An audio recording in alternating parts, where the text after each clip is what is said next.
Les safres et les marnes, pour moi, c'est l'harmonie. Le safre, il glisse pour moi, je dirais, entre les mains lorsque vous êtes au cœur de la vigne. Les vins glissent également lorsque vous êtes au palais dans leur restitution. Et les marnes ont tendance à amener, je dirais, ce surcroît de texture, de présence, qui nous disent en bouche « Ne nous oubliez pas, nous sommes encore là ». C'est la même chose également au niveau des terroirs.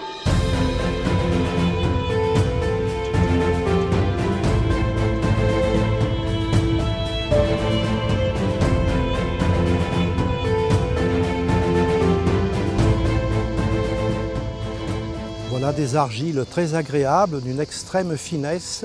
Ces argiles possèdent une structure en feuillets, comme les pages d'un livre, et c'est entre ces feuillets que sont stockés les éléments minéraux que la vigne va pouvoir capter et prélever grâce à ces radicelles.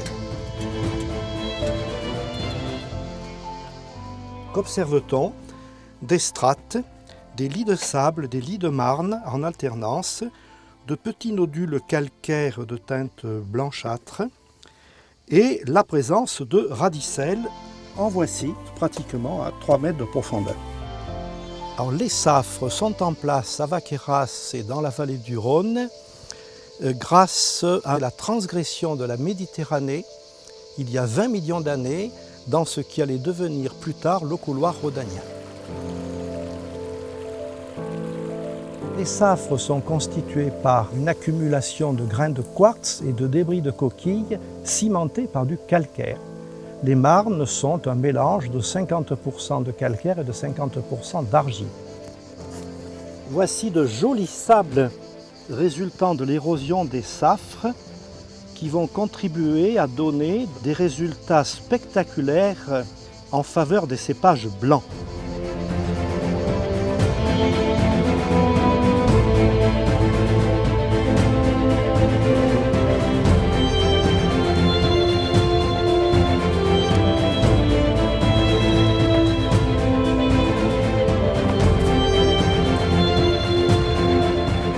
Cette caractéristique sur ce terroir de grès et de marne, elle me rappelle les balades dans le vignoble. Ces balades dans le vignoble, lorsque vous plongez les mains dans la terre, dans le sol, vous avez cette sensation d'y percevoir les vins, par de la finesse, par de la fraîcheur, par le fait que ce sont des sols qui ne sont jamais chauds, ce sont des sols qui filent entre les mains, et c'est cette même impression que j'ai sur les vins rouges.